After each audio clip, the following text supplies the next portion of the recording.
बिस्मिल्लाहिर्रहमानिर्रहीम, अस्सलाम वालेकुम। प्रोग्राम एक्सपर्ट्स में मैं आपको खुशामदीद कहूँगी। नाज़रीन, आज जिन तीन अहम मौज़ूआत पर हम बात करेंगे, सबसे पहला और बड़ा सवाल हमारा ये होगा कि हुकूमत की मुद्दत में सिर्फ 3 हफ्ते बाकी हैं। वज़ीर आज़म का एक के बाद एक तरक्याती मनसूबे का इफ्तिताह। क्या सियासी हरीफों पर प्राइम मिनिस्टर की तनकीद हुकूमत की नाकिस कारकर्दगी छुपाना है? इसी तरह आज जो हमारा दूसरा अहम सवाल होगा, दूसरे अहम मौजू पर बात करेंगे, वो ये है कि रात के अंधेरे में हुकूमत का आवाम को बिजली की हाई वोल्टेज झटका। बिजली 7.5 रुपये फी यूनिट महंगी कर दी गई। सरकारी इदारों की नाकिस कारकर्दगी का बोझ भी अवाम पर डाल दिया गया। अब सवाल यही बनेगा कि ये जो अवाम पर महंगाई का बोझ लादने का सिलसिला है, ये कब बंद होगा? तीसरा हमारा बड़ा सवाल ये होगा, कलअदम TTP के लिए अफगानिस्तान सेफ हेवन बन गया। पाकिस्तान अफगान हुकूमत को TTP के खिलाफ कार्रवाई पर आमादा करने में नाकाम। अफगान हुकूमत पाकिस्तान से ताउन करने के लिए तैयार क्यों नहीं है? ये 3 हमारे बुनियादी सवाल हैं जिस पर हम बात करेंगे। तो सबसे पहले हम बात करते हैं प्राइम मिनिस्टर ये जो इंतखाबी मुहिम नून लीग की चला रहे हैं, खासतौर पर जाते वक्त बहुत सारे इफ्तिताह किए जा रहे हैं, इसका क्या फ़ायदा हो सकता है नून लीग को? नाज़रीन, वफाकी हुकूमत की मुद्दत ख़त्म होने में तकरीबन 3 हफ्ते बाकी हैं और निगरान हुकूमत की तश्कील के लिए हुक्मरान इत्तेहाद के दरमियान मुशावरत का अमल शुरू हो चुका है, जिसके बाद यकीनन आम इंतखाबात की तरफ जाना होगा। मगर प्राइम मिनिस्टर शहबाज शरीफ की तरफ से अपनी पार्टी के लिए भरपूर इंतखाबी मुहिम जारी है। वो रोज़ाना की बुनियाद पर मुख्तलिफ शहरों में एक के बाद एक तरक्याती मनसूबे का इफ्तिताह करते हैं। यहाँ तक कि उन मनसूबों का भी इफ्तिताह हो रहा है जिनका पिछले अदवार में संग बुनियाद रखा जा चुका है। आज उन्होंने शर्कपुर में मुख्तलिफ तरक्याती मनसूबों के इफ्तिताही एक तकरीब थी जिससे खिताब किया, तो उन्होंने साबिक हुकूमत की कारकर्दगी को आड़े हाथों लिया। चेयरमैन PTI को करप्शन का बादशाह कहा और ये दावा किया कि गुज़श्ता 4.5 बरसों में बदउनवानी की दास्तान रकम की गई। प्राइम मिनिस्टर ने लीगी कायद नवाज शरीफ को मुल्क की तरक्की का मेमार करार देते हुए कहा कि पाकिस्तान को खुशहाली के रास्ते पर ले जाने का सहरा नवाज शरीफ के सर है और उनके खिलाफ साजिश हुई और 2018 से तरक्की का रास्ता ख़त्म हुआ। लाहौर में दानिश स्कूल के फारिगुल तहसील तलबा के एजाज़ में एक तकरीब मुनक़िद हुई और इस तकरीब से खिताब करते हुए प्राइम मिनिस्टर ने सियासी हरीफों को मिसाक़ी मईशत की ऑफ़र करते हुए कहा कि आएँ, नवाज शरीफ का साथ दें और मुल्क को मुआशी तरक्की की राह पर गामजन करें। इसी मुनासबत से हमारा ये पहला और बड़ा सवाल है। मैं अपने मेहमानों का तारुफ करवा देती हूँ। मेरे प्रोग्राम में आज मेरे साथ मौजूद हैं इम्तियाज़ गुल साहब, अमार मसूद साहब, डॉक्टर जावेद हसन साहब, जवाद फैज़ी साहब और रमीज़ खान साहब। मैं आप सबको खुशामदीद कहूँगी। अमार मसूद साहब, मैं आपसे आगाज़ करूँगी। चूँकि प्राइम मिनिस्टर ने कबल अज़ वक्त नून लीग की इंतखाबी मुहिम शुरू कर दी है, अब जिस तरह ज़ाहिर है अब जाने वाली है हुकूमत और जिस तरह से मंसूबों का इफ्तिताह किया जा रहा है और वो सियासी हरीफों पर भी धुआंधार लफ्ज़ी शेलिंग कर रहे हैं, आप समझते हैं कि प्राइम मिनिस्टर की सियासी हरीफों पर तनकीद से जो हुकूमत की नाकिस कारकर्दगी है, ख़ास तौर पर सबसे बड़ी नाकिस कारकर्दगी महंगाई, उसको छुपा सकेंगे? पहली बात तो ये है कि मैं ये नहीं समझता, आपने अपने इब्तदाइये में कहा कि कबल वक्त शुरू कर दी, अब वक्त आ गया है, अब वज़ीर आज़म ने इसी तरह की चीजें करनी है। अब हुकूमत की नाकिस कारकर्दगी महंगाई के हवाले से बिल्कुल दुरुस्त बात की, अवाम की जिंदगी अजीरन हो गई है महंगाई के हवाले से, लेकिन इस सिलसिले में हमें कुछ हकाइक की तरफ भी तवज्जो देनी चाहिए और ये भी सोचना चाहिए कि मुस्लिम लीग नून की हुकूमत के पास, जमात के पास मुस्तकबिल में कौन सा सियासी ना होगा जिसको बुलंद करके वो इंतखाबात में जाएंगे। इस हकीकत को तस्लीम करने में कोई हर्ज नहीं है कि IMF के साथ जो इमरान खान की हुकूमत ने मुआहिदा किया था, फिर उस मुआहिदे को जिस तरह तोड़ा था, उसका खमियाजा बहरहाल पाकिस्तान को भुगतना पड़ा। इस हकीकत को भी तस्लीम करने में कोई हर्ज नहीं है। शहबाज शरीफ, इसाक कंपनी ने बहुत कोशिश की कि IMF के साथ मुआहिदा हो जाए। हुकूमत के आखिरी दिनों में वो मुआहिदा हुआ और इनके पास अपनी कारकर्दगी दिखाने के लिए 1 महीने से भी कम वक्त था। इस कम वक्त में उन्होंने जितने तरक्याती मंसूबे, लैपटॉप, तलबा, नौजवान, उनके लिए जो कुछ वो कर सकते थे वो किया, लेकिन ये सब कुछ काफी नहीं है। यहाँ मैं आपकी बात से इत्तफाक करता हूँ। इन्होंने नारा लगाया कि हमने सियासत नहीं रियासत को बचाया, तो ये इंतहाई अहमकाना नारा है। किसी शख्स ने आपको ये नहीं कहा था कि अपनी सियासत को आग लगा दें। ये उसी तरह की बात है जैसे आप कहें कि मैं इसलिए खुदकुशी कर रहा हूं कि मैं जिंदा रहना चाहता हूं। लेकिन अभी तुर्क का पत्ता इनके पास एक बाकी है और वो नवाज शरीफ है। नवाज शरीफ ने माजी में भी जो कुछ डिलीवर किया हुआ है वो चीजें इंपॉर्टेंट है। अगर नवाज शरीफ आते हैं, कैंपेन करते हैं और लोगों को सिर्फ ये कह देते हैं कि आने वाले दौर में मुस्लिम लीग नून महंगाई खत्म करेगी, लोगों को इस बात का यकीन आएगा। इसलिए कि नवाज शरीफ के मुंह से कहा हुआ ये जुमला अहम होता है। बाकी जिंदगी तो लोगों की अजीरन है, हालात खराब है, और इनके पास नारा ये नहीं हो सकता कि जिस तरह हमने रियासत भी कोई इतनी खास नहीं बचाई, सियासत तो बिल्कुल नहीं बचाई, इसी तरह हम आगे चलेंगे। They have to coin another slogan जो लोगों को इंस्पायर करे और उम्मीद दिलाए, जो अभी फिल वक्त इनके पास नजर नहीं आता। नवाज शरीफ वापस आए, ये जो इनकी नाकिस कारकर्दगी है वो उसका कवर अब एक तरह से वो नवाज शरीफ साहब की ही सूरत में हो सकता है, लेकिन उनका भी आना अब ज़ाहिर फाइनल नहीं है, उनके भी बहुत सारे मामलात हैं। तो आप समझते हैं कि नवाज शरीफ साहब अगर नहीं आते, इंतखाबी कैंपेन में हिस्सा नहीं लेते, तो फिर कहाँ देख रहे हैं आप नून लीग को? देखिए, इसमें दो बातें हैं। क्या तहरीक इंसाफ इंतखाबात में उसी शदोमत के साथ हिस्सा लेगी जैसे माजी में ली है? जो 9 मई के बाद वाकयात हुए हैं उसमें शायबा ये होता है कि या तो तहरीक इंसाफ इंतखाबात में हिस्सा नहीं ले सकेगी, या इमरान खान तहरीक इंसाफ का हिस्सा नहीं होंगे, नायल होंगे, या फिर इमरान खान जेल की सलाखों के पीछे होंगे। इन तीनों सूरतों में तहरीक इंसाफ की कैंपेन उस तरह की नहीं होगी।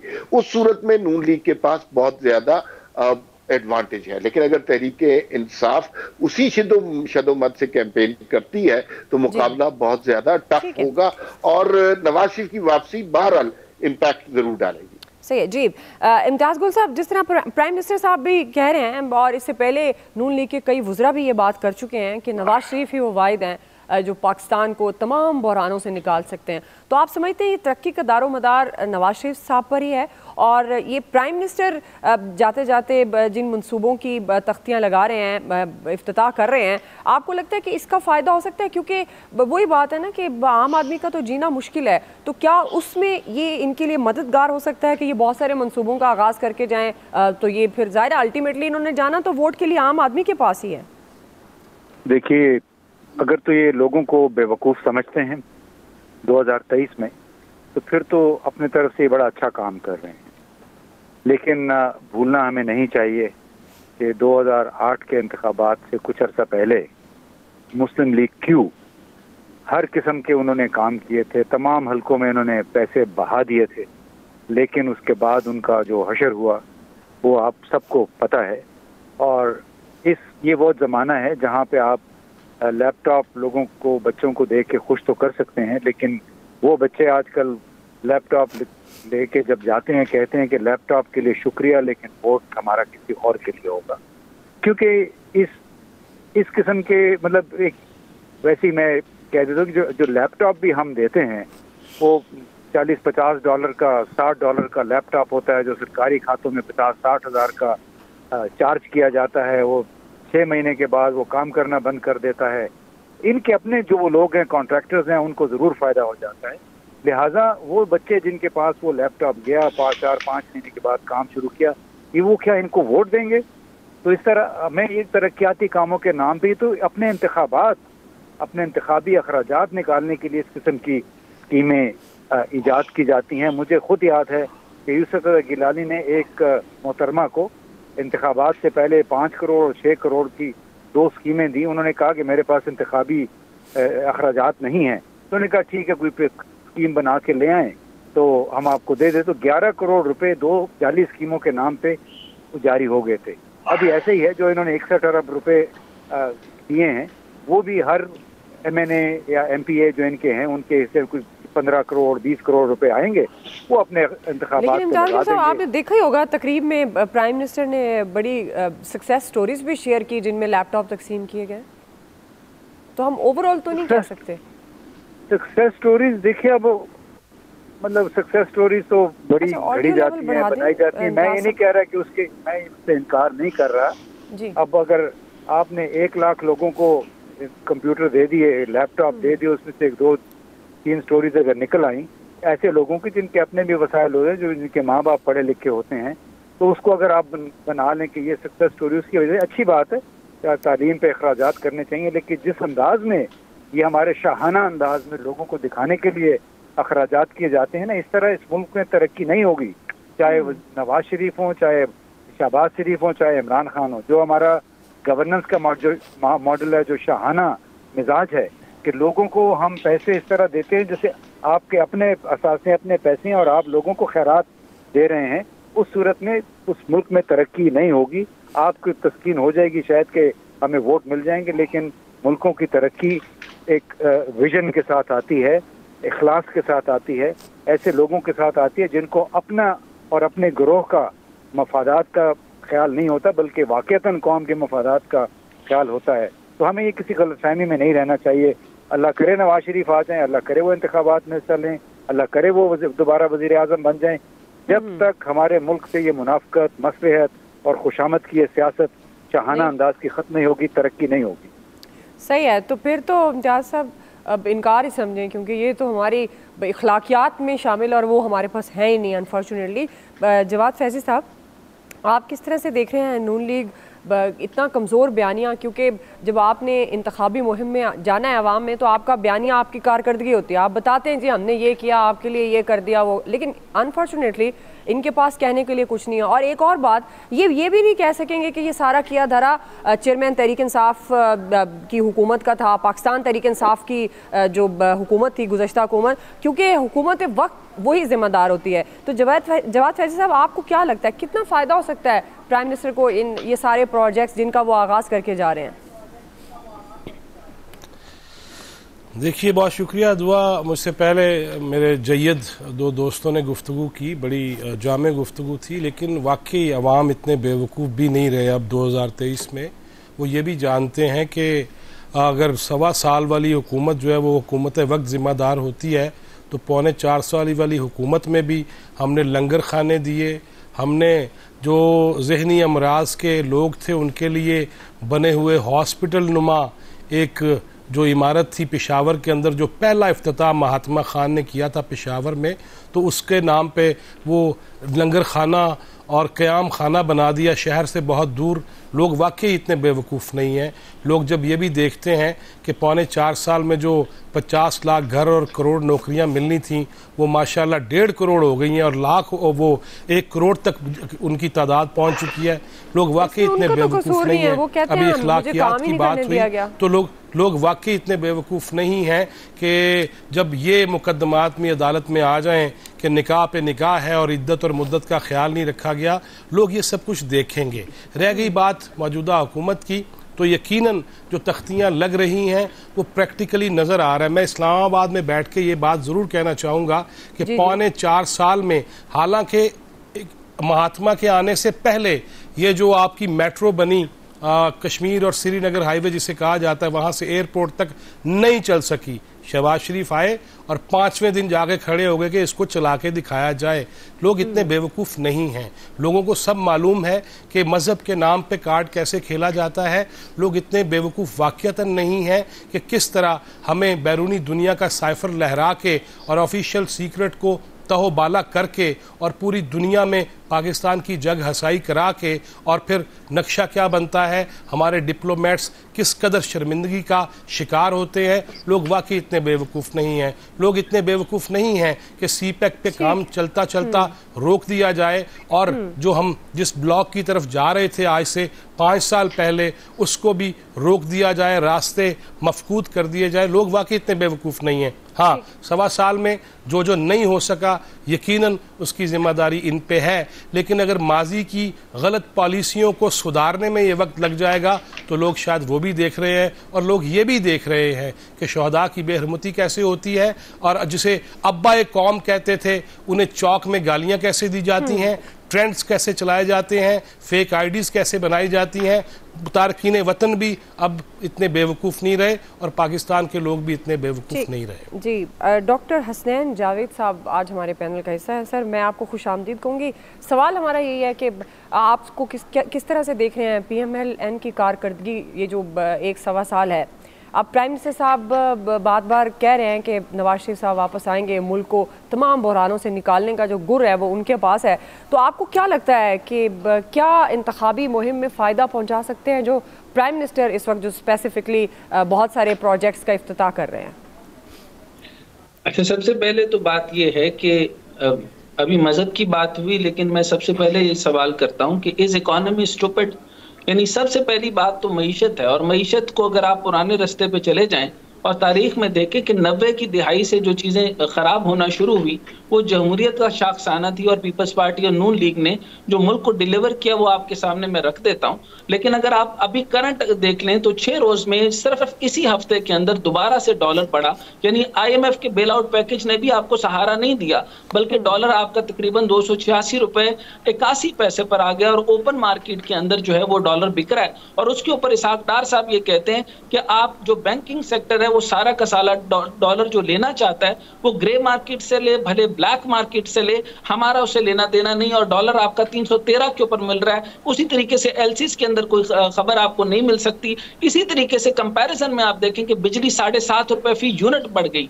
आप ये देखें कि 90 की दिहाई के अंदर स्टील मिल के ऊपर मामला शुरू हुआ, आज आप सारा का सारा जो है वो डिस्कोस और जिस्कोस के अंदर फंसे हुए हैं। 400 अरब रुपए आपने जो है वो फिर से दोबारा से इनको दे दिया। फिर आप ये देखेंगे स्टील मिल के ऊपर अगर खाली मैं आपको बताऊं तकरीबन 18,660 एकड़ पे फैली हुई जमीन जिसकी मालियत पिछली जो मैं फिजिबिलिटी के ऊपर बता रहा हूं कि 500 अरब रुपए से ज्यादा थी, जिसके अंदर पीपल्स पार्टी के दौर के अंदर जो है वो 100 अरब से ज्यादा का खसारा हुआ। 140 अरब रुपए के करीब जो है वो नून लीग का खसारा था और कुल मिला के पीटीआई के दौर के अंदर तो 55 अरब हुआ क्योंकि वो चल ही नहीं रही थी। 90 की दिहाई के अंदर जो है वो PIA ने का अब का अरब का सिर्फ इसी साल का आप खसारा देख रहे हैं जो साद रफीक के जमाने का है, यानी वो तकरीबन 80 अरब का नुकसान बता रहे हैं। मेरे मुताबिक एग्जैक्ट सोर्सेज के मुताबिक 90 अरब का नुकसान है। ये सारे सफेद हाथियों को आउटसोर्स अब कर रहे हैं। जब मुझे ये बताइए कि यहाँ पे रिस्ट्रक्चरिंग की टीम की तरह वो सारे की तरह ये खांचे लगाने वाले की तरह वो अपने मुंह से मान गए कि हम सारे जो है वो सियासी भर्तियां करते रहे। मंजूर भट्टू के जमाने से लेकर नून लीग के जमाने तक सारे लोग जितने भी हैं ये एक ही जगह अगर मैं नाम लेना शुरू कर दूं तो बहुत नुकसान हो जाएगा। लेकिन ईमानदारी से बात यह है कि सब लोगों ने जहां पर 10 लोगों की जरूरत थी वहां पर 100 भर्तियां हैं। अगर आप किसी एक चाचा से मिलने जाएंगे तो उसके भतीजे, उसके नवासे, उसकी नवासियां एक ही खानदान के अंदर जो है वो सारे के सारे स्टील मिल से लेकर तकरीबन 212 स्टेट ओन इंटरप्राइजेस हैं जिनका टोटल जो है वो 2.7 ट्रिलियन जो है वो आपको हुकूमती बोझ बन चुका है कर्जों के ऊपर। और 800 अरब रुपया सिर्फ आपने पेंशन की मद में दिया। और ये वो लोग हैं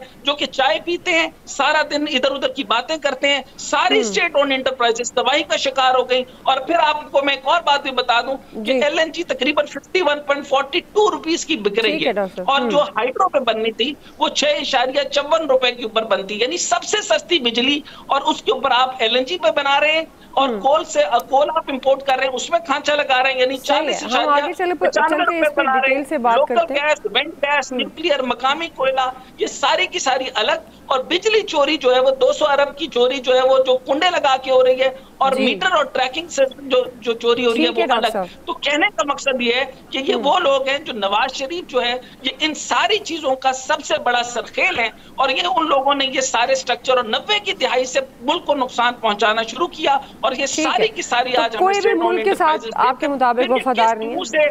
ठीक है जी। में और अवाम पे जाना चाहते हैं। अवाम इतनी गधी नहीं है कि आप लोगों को दोबारा ले आएंगे। अवाम में अवाम बिल्कुल ऐसी नहीं है जैसे आप कह रहे हैं। नहीं, अवाम बिल्कुल ऐसी नहीं है। अवाम सबको जानती है। मसला हमारे मुल्क में इन सियासतदानों हुक्मरानों का है जो सालों सदियों से करते आ रहे हैं। मसला हमारे जो सिस्टम है उसको मजबूत नहीं किया गया जो लगता है। और अगर सिस्टम मजबूत हो, ये जितने इदारों के अंदर आपने खामियां बताई हैं डॉक्टर साहब, ये सिस्टम की खामी है जो कोई भी शायद क्योंकि सबके नुकसान में जाती है ना ये बात, तो वो इसको मजबूत नहीं करते। रमीज साहब, आप बुनियादी सवाल की तरफ आएंगे। आपको क्या लगता है प्राइम मिनिस्टर की जो इंतखाबी मुहिम है उसका फ़ायदा हो सकता है नून लीग को? देखिए, बुनियादी बात यह है कि मैं पिछले 1-2 हफ्ते से मुख्तलिफ मीडिया स्क्रीन्स पे सुनता हूँ कि जी पाकिस्तान मुस्लिम नवाज़ ने अपना जो पॉलिटिकल कैपिटल है वो लूज़ किया है। एक तरीके से ये बात शायद कुछ ना कुछ रियलिटी होल्ड करती है, लेकिन अगर आप इसको लार्जर पर्सपेक्टिव में देखें कि मद्दे मुकाबिल कौन था, मद्दे मुकाबिल PTI थी। अब PTI मैदान में नहीं है उस तरीके से जिस तरीके से 9 मई से पहले थी। अब वो क्या वाक़यात हैं उससे कतई नज़र। अब मामला ये है कि उनके मद्दे मुकाबिल अगर कोई जमात आती है तो वो पंजाब में IPP आ सकती है और IPP के मुकाबले में अगर टूटी फूटी पाकिस्तान तहरीक इंसाफ आके कंटेस्ट करती है तो वो वोट बैंक जो IPP का है उसके दरमियान से PTI अपना वोट बैंक ड्रॉ करेगी, अपना शेयर लेगी, जिसका मतलब ये जो वोट बैंक का एरिया कॉरिडोर बनता है IPP, वो उसके दरमियान IPP और PTI का मैच है। PMLN का वोट बैंक क्लीन अपनी एक जगह पे कंसोलिडेटेड वोट बैंक है। हाँ, स्विंग वोट जरूर उनके हाथ से गया है, जिसने महंगाई देखी है, जिसने मिसमैनेजमेंट देखी है, तो मुझे लगता है कि PMLN इस वक्त सबसे फायदेमंद पोजीशन में है कि अगर इलेक्शंस होते हैं तो उनके पास हुकूमत बनाने की सबसे ज्यादा स्पेस अवेलेबल है।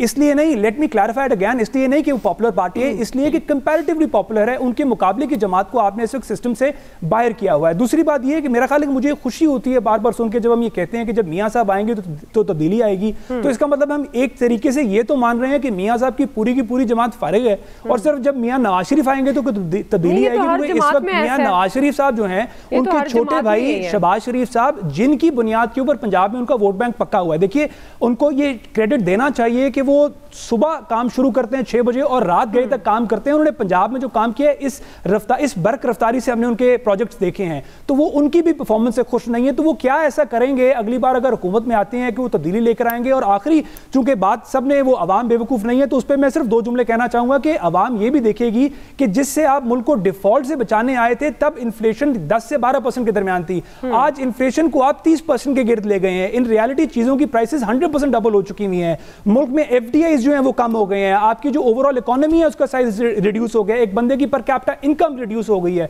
तो मुझे नहीं पता ये किस तरह से एक नैरेटिव बनाया जाता है कि जनाब ये अपनी रियासत, अपनी सियासत को इन्हें कुर्बान करके रियासत बचाइए, क्योंकि दर हकीकत जिस तरह मैंने पहले कहा, इन्होंने जो रियासत बचाई है वो अपनी पर्सनल प्रॉपर्टीज बचाई है, वो अपने केसेस को खत्म किया है। से बिल्कुल आपकी बात यही होता आया है कि आप अपने ही फायदे के लिए जब इक़्तिदार में होते हैं, काम करते हैं, उस वक्त आप सिस्टम को बिल्ड इन नहीं करते हैं, और फिर जब आप अपोजिशन में बैठते हैं फिर आप ये दावे करते हैं या इक़्तिदार से बिल्कुल ही बाहर होते हैं, तो तब आप ये कहते हैं कि हमने भाई सिस्टम को बनाना है, ये खामी है। जब आपके हाथ में होता है उस वक्त आप करते नहीं। आप देखते हैं अब नून लीग इस कारकर्दगी के साथ किस तरह से वोट लेगी और नवाज शरीफ साहब के आने के बाद क्या तब्दीली सामने आएगी। अभी एक ब्रेक ले लेते हैं, ब्रेक से वापस आएंगे। दूसरा सवाल, हुकूमत का आवाम की बिजली को हाई वोल्टेज झटका, बिजली 7.5 रुपये फी यूनिट महंगी हुई है। सरकारी इदारों की ये नाकिस कारकर्दगी है जिसका बोझ आवाम पर डाला गया है। सवाल ये होगा कि आखिर आवाम पर महंगाई का बोझ लादने का सिलसिला कब बंद होगा। राय लेंगे ब्रेक के बाद। नाज़रीन, रात के अंधेरे में हुकूमत ने आवाम को हाई वोल्टेज का झटका दिया है। हुकूमत ने बिजली की फ़ी यूनिट कीमत में एक बार फिर 7.5 रुपये इजाफा किया और उसकी मंजूरी दे दी है। इजाफे के बाद बिजली की औसतन फ़ी यूनिट टैरिफ 35 रुपये 42 पैसे बढ़ाकर 42 रुपये 72 पैसे फ़ी यूनिट हो जाएगी, जबकि सेल्स टैक्स के नफाज के बाद बिजली की फ़ी यूनिट कीमत 50 रुपये तक पहुँच जाएगी। बिजली की कीमतों में इजाफे से सार्फिन पर 3,495 अरब का बोझ पड़ेगा और इसके साथ सरकारी इदारों की नाकस कारकर्दगी का बोझ भी आवाम पर डाला जा रहा है। कई बरसों की बिजली के बिलों में टीवी 35 रुपये वसूल की जाती है फ़ीस, और अब रेडियो फ़ीस की मद में अब 15 रुपये भी बिजली के बिलों में वसूल किए जाएंगे। इसके साथ ही रियल स्टेट और ज़रई शोबा पर टैक्स से मुतल्लिक भी हुकूमत और IMF के दरमियान मुतज़ाद जो बयानात हैं वो सामने आ रहे हैं। IMF ने मुआहदे की तफसीलात में बताया कि हुकूमत ने यकीन दहानी कराई है कि प्रॉपर्टी और ज़रई शोबे पर टैक्स लगाए जाएंगे, मगर वज़ीर ख़जाना ने इस हवाले से खबरों की तरदीद की है। कौमी असम्बली में बताया कि ज़राअत और प्रॉपर्टी पर कोई नया टैक्स नहीं लग रहा, मगर FPR के ज़राए के मुताबिक प्रॉपर्टी और ज़रई शोबे पर टैक्स आयद करने का फैसला नई हुकूमत को करना होगा और इन शोबों पर टैक्स लगाने के लिए आलमी बैंक से मुआवनत ली जाएगी। अब इम्तियाज़ गुल साहब, मैं आपसे आगाज़ करूँगी, चूँकि हम जब पहले भी बात कर रहे थे तो यही बात कि नाकिस कारकर्दगी तो है ही है, लेकिन हमारा जो सिस्टम है उसमें भी बहुत कमी कोताहियाँ हैं, जिसकी वजह से हम बहुत सारी चीज़ें और ख़ासतौर पर इनकी जो नाकिस कारकर्दगी है इदारों की, हमारे सिस्टम की इन खामियों की वजह से आम आदमी पिस रहा है। तो जिस तरह से अब ये बिजली महंगी कर दी गई है, फिर 7.5 रुपये फ़ी यूनिट महंगी की गई है, कब तक आवाम पर बोझ लादने का सिलसिला चलता रहेगा? क्या आप समझते हैं कि इस हुकूमत, ये तो जाने वाली है, आने वाली हुकूमतों की तरजीहात में होगा कि आम आदमी की ज़िंदगी को आसान करना है? देखिए जी, ये तो आने वाली हुकूमत के भी हाथ पांव बांध के चले जाएंगे। ये सिर्फ एक हुकूमत का मसला नहीं है। अब मुझे पेशावर से आज ही पता चला कि मिसाल के तौर पे वहाँ पे सेहत कार्ड, जो गरीब लोगों को एक ट्यूमर का मरीज है उसका ऑपरेशन होना है, तो उसको बताया गया कि सेहत कार्ड बंद हो गया है, लेकिन उसकी तो अदायगियां हो रही हैं। जी नहीं, अदायगियां नहीं हुई, झूठ बोल रहे हैं ये। आज अखबार में इन्होंने खबरें भी छपवाई हैं, मैंने चेक किया है। तो मैं कहना ये चाह रहा था कि जाहिर है गरीब लोगों के लिए अखराजात सेहत कार्ड बंद करेंगे, नहीं करेंगे तो फिर ये जो 2.3 अरब रुपए की पंजाब में गाड़ियां ले रहे हैं, ये कैसे खरीदेंगे? अगर वो ये अखराजात लोगों पे मजीद टैक्स नहीं लगाएंगे, बिजली के चार्जेस ज्यादा नहीं करेंगे, तो फिर इनके अपने जो अल्लाह तल्ले वो कैसे पूरे होंगे? और इस हवाले से डॉक्टर इकरामुल हक साहब ने अपने एक मजमून फ्राइडे टाइम्स में लिखा है मैं वो एक मुख्तसर उसका आपको बता देता हूँ। उन्होंने बड़ी जबरदस्त बात कही है कि इस मुल्क पे एक करप्ट सिविल मिलिट्री ब्यूरोक्रेसी, शातिर सियासतदान और मुनाफों के भूखे बिजनेसमैन, इस मुसल्लस का, इस तिकोन का कब्जा है। और इसकी वजह से ये एक बड़ी माशाल्लाह खुशहाल तिकोन है, जबकि मुल्क और हुकूमत जो है वो उतना ही गरीब तर होते चले जा रहे हैं। ये हमारे पाकिस्तान के हालात के खुलासा इकरामुल हक साहब बड़े अरसे से इन तमाम उमूर पे लिख रहे हैं, लेकिन वो मुझे उन पे तरस भी आता है कि हमारे जैसे लोग लिख लिख के मर गए हैं, लेकिन जिन लोगों ने पैसे खर्च करने होते हैं वो इन चीजों को देखे बगैर सिर्फ अपने इंतखाबी मफादात को सामने रखते हुए, अपने ग्रोही मफादात को सामने रखते हुए लूट, यानी जो कर्जे मिल रहे हैं उसको भी लुटा रहे हैं। बिल्कुल आपने दुरुस्त निशानदेही की। और ये जिस तरह सेहत कार्ड और भी बहुत सारे इसके केसेस हैं इस ज़मन में। अमान मसूद साहब, आखिर हुकूमतों की तरजीहात में वो आदमी, आम आदमी जो वोटर होता है, जिससे वोट लेकर ये जाकर हुकूमत करते हैं, वो क्यों नहीं है? देखिए, मैं ये समझता हूँ और ये बड़ी कॉमन सेंस की बात है। आपके ख्याल में कोई भी हुकूमत जानबूझकर महंगाई करती है ताकि लोगों के अंदर उसका इंप्रेशन खराब हो जाए, लोग उससे नफरत करें, उसे बुरा भला कहें, उसे वोट ना दें? ये नहीं हो सकता। ये कॉमन सेंस की बात है। हुकूमतें मजबूरी में महंगाई करती है। बहुत सारी गुज़िश्ता हुकूमतों का मलबा अपने कांधों पर उठाए गवर्नेंस कर रही होती है। एक मुल्क का एक खजाना है, एक किटी है, एक दस्तरखान है, उसमें से सबको मिलना है। अब महंगाई के, आपने बिजली के बिलों के हवाले से बात की, बात अधूरी करते हैं हम लोग, मुकम्मल बात नहीं करते। आपको यकीनन इस बात का इल्म होगा कि जिनके बिजली के बिल 200 रुपए 200 यूनिट हैं, उनके ऊपर किसी किस्म का कोई टैक्स नहीं लगा। आपको पता है कि उन लोगों की तादाद कितनी है? वो 54% पाकिस्तान है। उसके बाद जो मुतमव्वल किस्म के लोग हैं उनके ऊपर टैक्सेस लगे हैं, लगने चाहिए। दुनिया के हर माशरे में जब आपके पास खजाने में पैसे नहीं होते तो आप इस तरह के टैक्सेस लगाते हैं। सवाल ये पैदा होता है, क्या टैक्सेस का बोझ आप आम आदमी पर ट्रांसफर कर रहे हैं, गरीब के मुंह से नवाला छीन रहे हैं, या उसकी जान इस मुश्किल हालात में बचाने की कोशिश कर रहे हैं? बिजली के बिलों की मद में ये बात बिल्कुल सही है कि 200 यूनिट वाले जितने लोग हैं उनके ऊपर टैक्सेस नहीं लगाए गए। और अगर आपके पास खजाने में पैसे ही नहीं है तो आपने किसी तरह आपने गरीब आदमी को फलाह भी देनी है, ये मुल्क भी चलाना है। दूसरी एक, मैं आपकी इजाजत से, मैं वैसे किसी की जात पे कमेंट नहीं करता। अभी कुछ देर पहले एक साहब ने, मैं उनका नाम नहीं जानता, आपके प्रोग्राम में कमेंट किया और 90 की दहाई के हवाले से बात किया। मुझे उनके गुफ्तगू सुनने के बाद यूं लगा कि जैसे अचानक जमीन फट जाएगी, आसमान गिर जाएगा, चारों तरफ आग लग जाएगी, हंगामा हो जाएगा, काली आंधियां चल पड़ेंगी। भाई, आप अपने तजिए के अंदर बैलेंस रहें। ये मुल्क बड़ी दुआओं से, बरकतों से, मोहब्बतों से बना हुआ है। उस तकरीर को सुनने के बाद मुझे यूं लगता, खुदा ना खास्ता 10 मिनट के बाद कोई इस मुल्क के साथ हादसा हो जाएगा।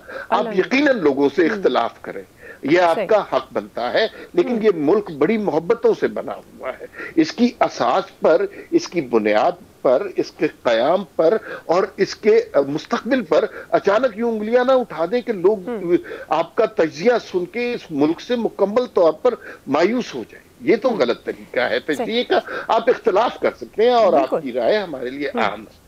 सही, बिल्कुल जी। आपने आपका अपना पॉइंट ऑफ व्यू, और डॉक्टर हसनैन साहब भी गालिबन बात कर रहे थे जिस पर आपने कमेंट किया, मैं उन्हीं की तरफ ही जाऊंगी। डॉक्टर साहब, आप पहले भी बहुत सारे इदारों की जो उनके अंदर फ्लॉज हैं उनकी निशानदेही कर रहे थे, बात कर रहे थे, आप अपना पॉइंट ऑफ व्यू दे रहे थे। आपको क्या लगता है कौन से ऐसे फैक्टर हैं कि हम आम आदमी को, हुकूमतों की बात कर रही हूँ, रिलीफ देने में नाकाम रहते हैं? क्या हम वो सिस्टम डेवलप नहीं कर पाते? क्या कबाहतें क्या हैं? असल मामला ये है कि हम किसी भी कोशिश कर लें, और जितनी भी यहाँ पर अभी कोशिश हुई मेरे से पहले, एक नैरेटिव बिल्ड करने की कोशिश की जा रही है, जो नवाज शरीफ साहब और जो ये करप्ट गवर्नमेंट्स हैं उनके लिए दोबारा से एक नैरेटिव बिल्ड करने की कोशिश की जा रही है। लेकिन आप इस तरह का नैरेटिव बिल्ड नहीं कर सकते जब आपके पास स्टैट हो, और स्टैटिस्टिकल एनालिसिस के मुताबिक तकरीबन 380 अरब रुपए की बिजली चोरी सामने नजर आ रही हो, जो कि 520 अरब रुपए तक पहुंच जाएगी। उसके अलावा जब LNG के ऊपर आपको बिजली बना के दे रहे हो, यानी 51.42 की बिजली बना के दे रहे हो, और हाइड्रो, और आपने डैम ना बनाए, और आपने 90 की दिहाई से, मैं दोबारा से कहूंगा, वो कौन लोग थे जिन्होंने दूर दराज जो है वो इसके बिजली के यूनिट्स बनाए, और उसके बाद लाइन लॉसेस अब कंफर्म हो चुके हैं। और यही वो दौर था, यही नवाज शरीफ साहब का दौर था, फिर उसके बाद पीपल्स पार्टी का दौर था, और जरदारी साहब ने इसके अंदर बेशुमार मामलात बनाए, और ये दूर दराज जाकर बनाए, और लाइन लॉसेस जो हैं वो इन एनी केस इनएविटेबल हैं। और वो तकरीबन जो अब आपको सस्ती तरीन बिजली बनती है वो 6.94 की बनती है। ना आपने न्यूक्लियर यूज किया, ना बिगास इस्तेमाल किया, ना लोकल गैस इस्तेमाल की, ना विंड की, और ये सब अगर पैदा कर भी लें तो आपका इंफ्रास्ट्रक्चर नहीं है। अगर मैं आपको बताता चलूं कि विंड गैस भी अगर आपकी हो तो 33.64 रुपए की बनेगी, जो कि सबसे ज्यादा महंगी है। और इंडिया का अगर कंपैरिजन में करूं तो ज़र मुबादला के ज़खायर आपके जो है वो तकरीबन, अच्छा मुझे बात मुकम्मल एक दफा कर देने जी, क्विकली मुझे ब्रेक की तरफ एक्चुअली जाना है।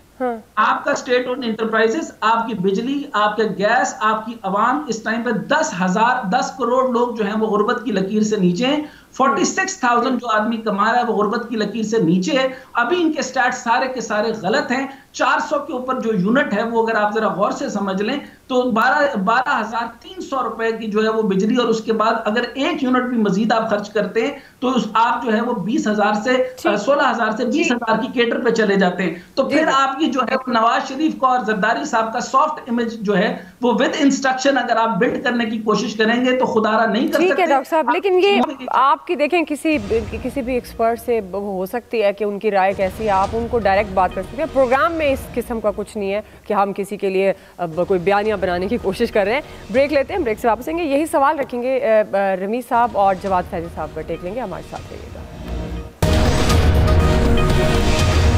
वेलकम बैक नाज़रीन। जवाद फैजी साहब, आपके सामने सवाल, आप किस तरह से देखते हैं आखिर कब आवाम को रिलीफ मिलना शुरू होगा?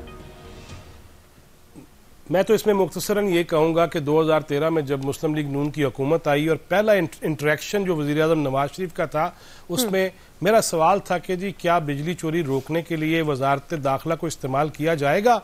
उन्होंने कहा बिल्कुल किया जाएगा, क्योंकि तवानाई का बहरान और अमन व अमान हमारा सबसे बड़ा मसला है। और फिर हमने देखा कि लोड शेडिंग ख़त्म हुई, फिर एक दौर आया रियासत मदीना का जिसमें लोड शेडिंग बढ़ती चली गई और उसमें भी चोरों पर हाथ नहीं डाला गया, तोशे से लेके हर चीज़ चोरी हो गई। मेरा ख्याल है मेरे इस मुख्तसर जवाब पे ये नहीं कहा जाएगा कि बूटा बयानियाँ बना रहे हैं।